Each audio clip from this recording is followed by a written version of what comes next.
Hello everybody and welcome to another Transformers Masterpiece review thanks to the team over at Robot Kingdom.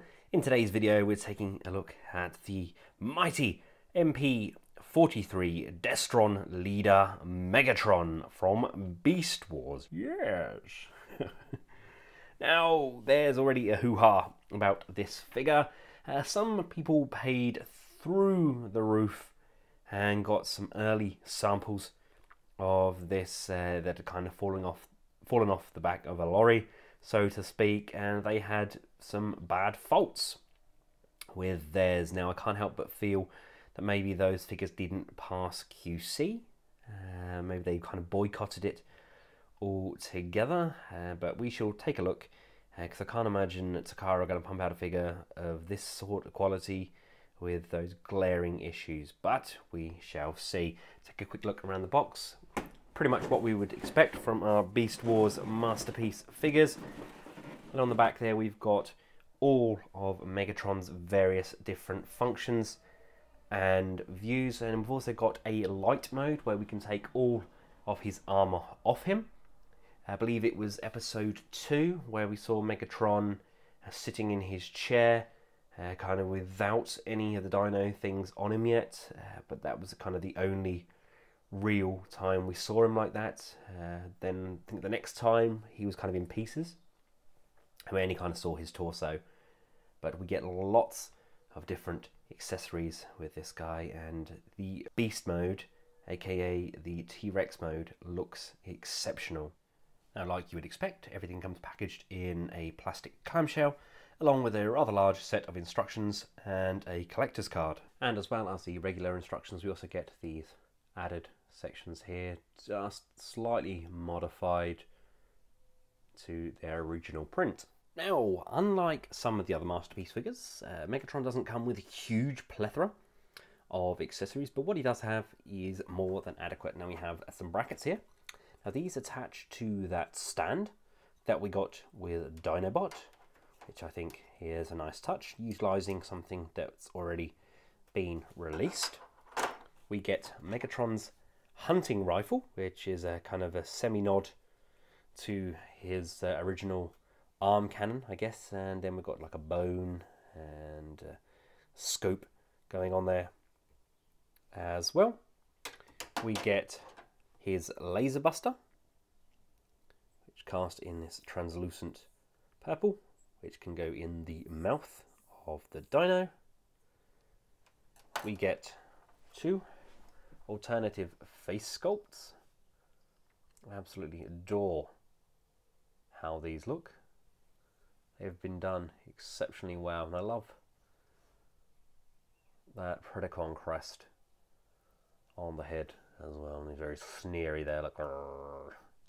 And of course, what Megatron would be complete without his toothbrush that he uses to brush his dino's teeth.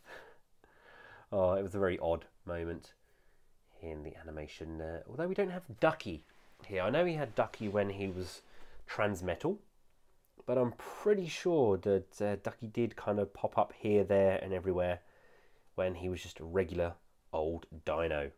Now personally, I absolutely adore this alt mode. A couple of the panels of mine do pop. I don't know if I've retransformed him correctly around those legs. He does come packaged in his dino mode, so yours should already be fully tabbed in. There are a lot of tabbing panels, but if you're used to products from like the X-Transbots and stuff like that, some of their smaller cars, they're quite panelific, and this is no different. Everything holds together as it should, and he has so much character for a figure. I was really hoping that to get some of those Mesodonic figures in the future, some of those dinos, and kind of have him squaring up against those. And I do apologise, I still sound very nasal at the moment. I am still on the recovering end of man flu. I've now downgraded to just man cold, but either way, I still sound awful. I love the paint applications on him. I love those scales. They look exceptional. Do you remember that Rescue Bots had a mechanical dino in the museum that looked just like Megatron that came to life for like an episode. That was brilliant. A nice little nod back to David Kay at his greatest. You absolutely adored his rendition of Megatron, and the animation model was exceptional, and this has got to be the closest we have got to that animation look on Megatron. This is a beast, and he is done to an exceptionally good standard. Now we have space at the top here. There's an on-off switch just above that head. We have a button here, and if we go to the underside of his mouth, there is a screw just here. Now we need to put 2 times LR44 batteries inside, and then when that would be switched, the light would come out, and that would just kind of help light up this section here. He's kind of burst. I love the fact that we can move his eyes as well. That's so reptilian. That's absolutely incredible. Let's just move that out. Look at the articulation on this head and on that jaw. They have really gone to town, haven't they? Listen to fans. Love this extra flap of skin that comes down. We have the teeth and the tongue on the inside there. We get these stumpy little T-Rex dino arms, which are on a ball mount, a pivot there, rotation as well. We've got rotation on these legs. They can come out on a ratchet. Got pivot in there. We've got pivot on the ankle. We've got individually articulated dino toes. We've got a heel spur again with the die cast in amongst all of that. We've got tabs on the side which do not tab in. Going around to the tail, we've got a swishing tail as well. I just don't think I've tabbed mine in as properly as I should have done. I think it's my legs I haven't put properly, but it's just so much character. I just love the fact that we can move those eyes. I'm a huge dinosaur fan. I mean, I'm no paleontologist, but my boys absolutely adore dinosaurs as well. And for all we know, this could have been the colour of dinos. Would have been kind of funky if it was, wouldn't it? Look at that. For those of you interested in how he scales, now I haven't got Dinobot transformed up into his raptor form just because I always display him in his bot mode. Maybe I'll get one of those KOs when they eventually come out just to have it displayed in raptor so I don't have to chop and change. But to give you an idea, I mean, he's a fairly decent size. He's not ginormous. He's not as big as I thought he was going to be, but he still absolutely towers over the likes of Primal and Cheetor as well, which is good. And we've got Optimus Shine here for a bit of a truck, not monkey chase scene here where Megatron's chasing him down a highway. Strange as this sounds, I mean, it's an amazing figure to look at aesthetically. It's very pleasing to the eye, and I was really looking forward to having a big Megatron in his bot mode. But the more I play around with this dino mode, the more I absolutely adore it, and the more I kind of want to keep him in his dino mode. It's just so much character there. I mean, I'm not going to be able to, and there's no way in heck I'm going to be able to afford a second one of these to display in his dino mode. Maybe they'll do like a KO or something in the future, or maybe somebody will make a model of just the dino, because it looks exceptional. It really does. There's just so much going on with it. Look at that character there. You'll see that I'm constantly having to kind of tab things in. I think these legs are meant to sit further back on the inside in here, but I've not noticed any stress marks or any like bends or breaks, and I'm not exactly renowned for being gentle. I try. I don't deliberately set out to break any figures. I'm quite heavy-handed. I don't mean to be. And I do kind of tiptoe around these because these are designed for adult collectors. They're not designed for children. But I've not noticed any problems whatsoever. So I'm really unsure as to what these people were doing. Whether they're just trying to rush out a review and kind of skip through the transformation to make sure they were first or what. But either way, no problems with Megatron whatsoever. Just look at that face. Right, now to get Megatron transformed up, it's not the most complexing of transformations, but you do have to follow the steps in order. Right, the first part is to lift this head section here by pressing hold of this neck. This is going to come up like so, and it just unpegs from these tabs here, and that's going to come out of the way, and in turn it unpegs from here, here, and here. See, I didn't apply a great deal of force, just enough just to push it up and over those lips. Now these are pegged in at several points. They're pegged in at the front here, and there's several points at the back here as well. It is literally just a matter of going along and just unpegging these as we go. See, that was nice and easy. Like, yes, there's a lot of panels going on here. There's no way of avoiding that fact, but at the same time, I'd rather there be that many panels and it look as amazing as it does.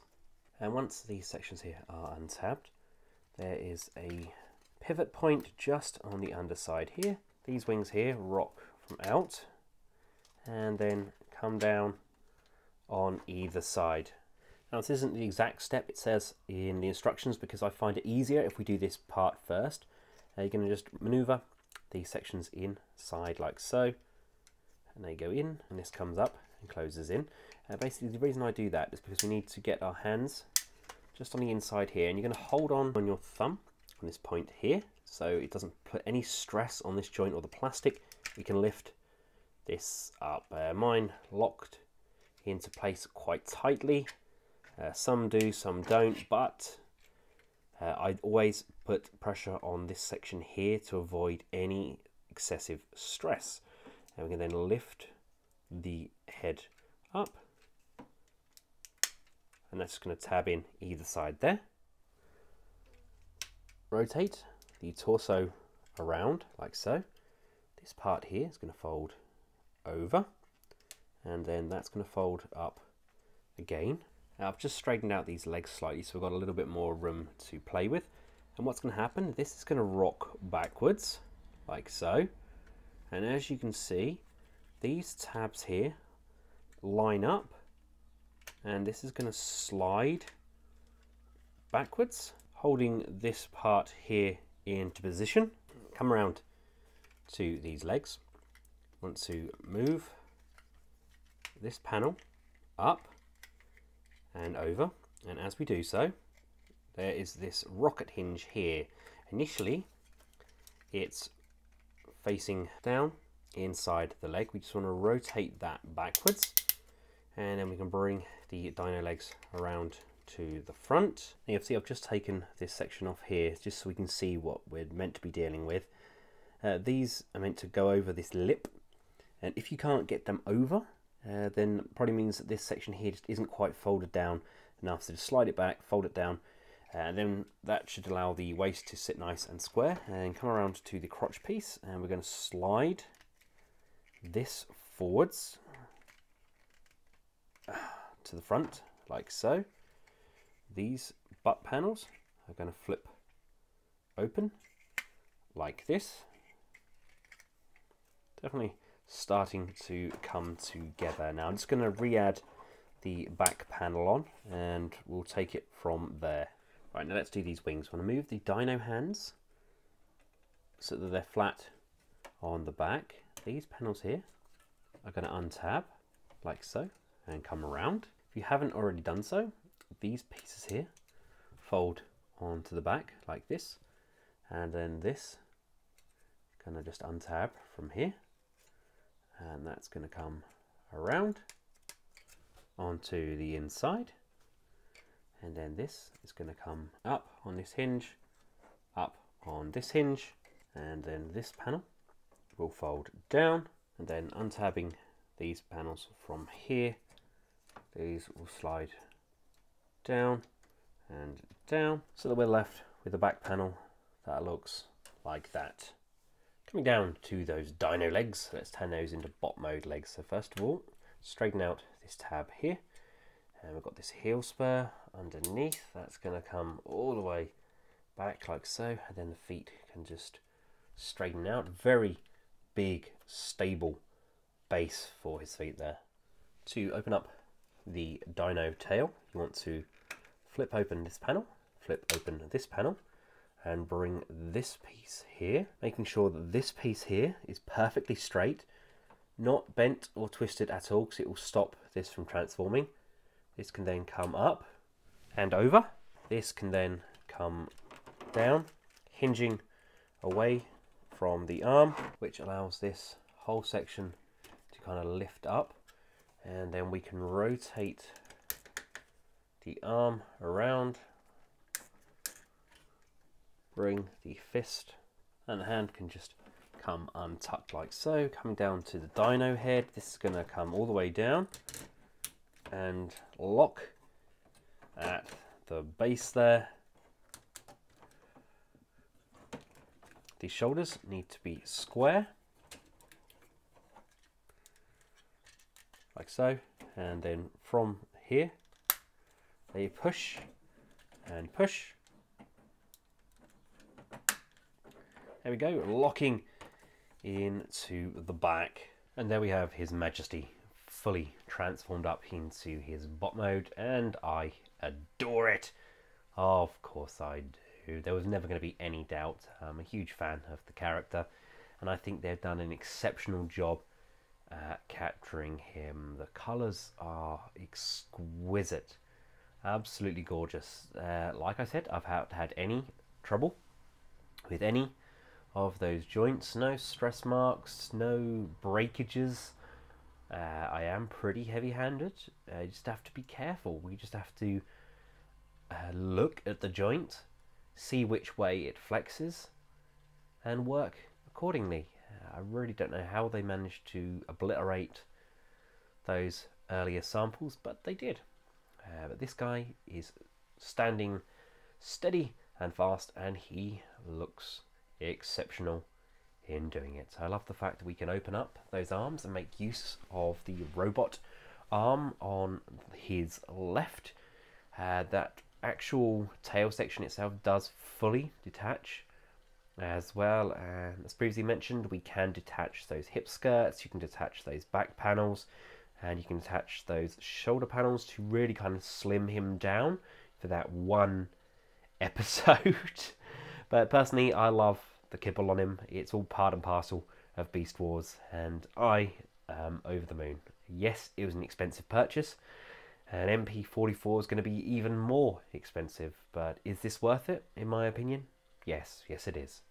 I mean, that is the 90s kind of summed up there.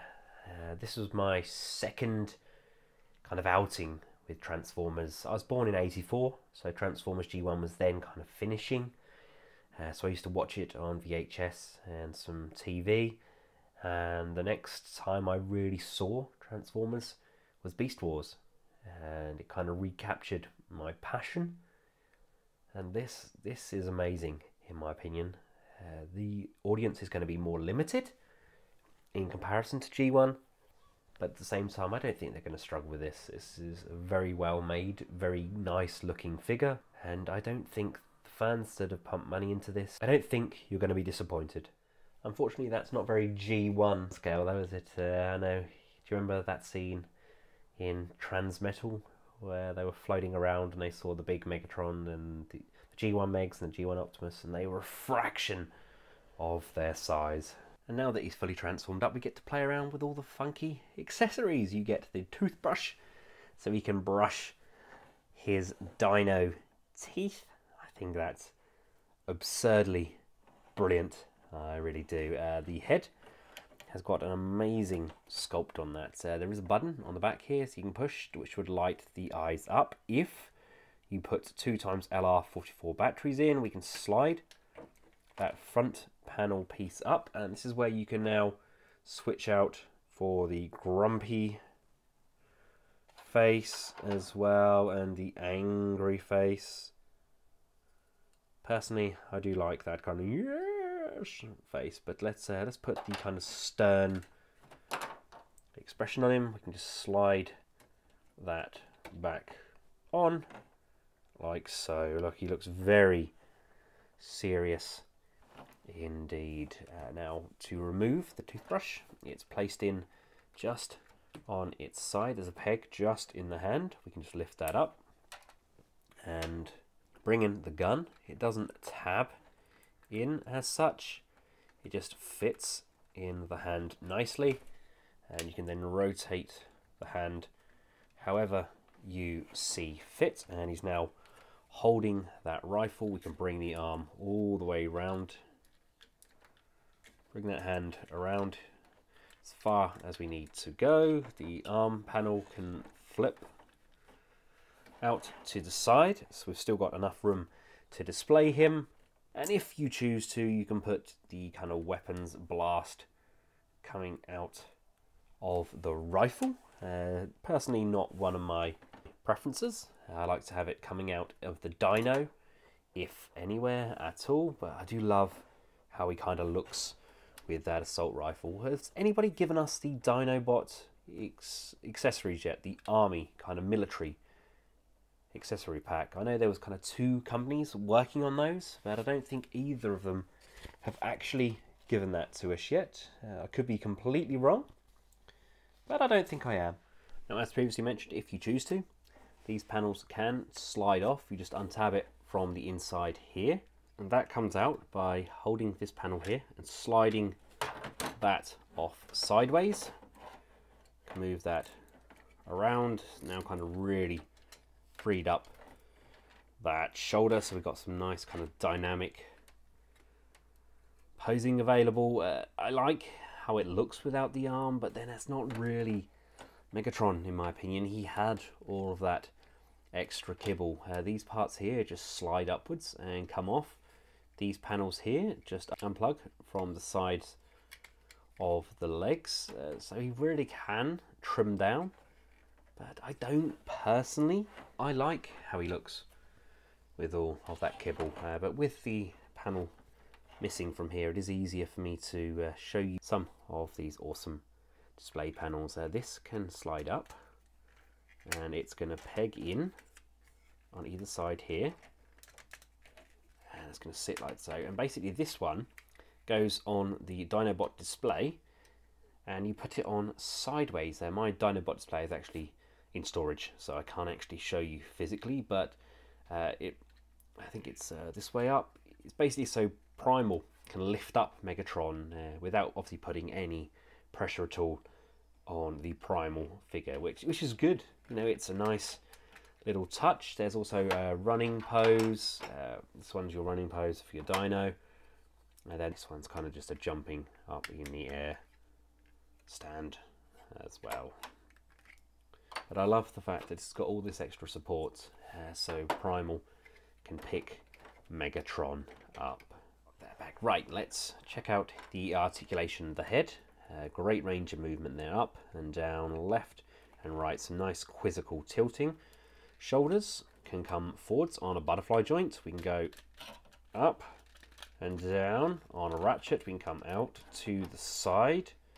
Again, these are kind of spring-loaded, so they lift up and then they drop back down. There's an upper bicep rotation. There's a double joint on the elbows. That's on both elbows, including the Dino elbow. We have rotation on this wrist, pivot on the wrist, and we have articulation on those fingers. The waist can rotate. We have an abdominal crunch going this far forwards, which is really nice. The waist rotation is probably a little bit too loose for my liking, but that's me just kind of picking fault. The legs this far forwards, this far back, out to the side. There's an upper thigh rotation in there. There's an upper knee rotation. We've got a nice, not one, but 2 bends on that knee. Love the fact that this is spring-loaded, so it just compresses inside the leg, and then we get up and down on those ankles, up and down on the toes, and we get some pivot on those feet as well, which is very welcome for a figure like this. He's one of those figures that you just really want to be able to pose, and Takara do not fail to deliver. He's got a lot of die cast in these feet. It really helps him kind of stand his ground and strike gorgeous pose. Masterpiece MP-43 Beast Wars Megatron. In my opinion, the definitive version of this character. Huge thank you to Robot Kingdom for making this review possible. Hope you found it useful. If you have, feel free to give it a big thumbs up, share, and of course subscribe. And until next time, for myself and Megatron, thanks for watching. Goodbye.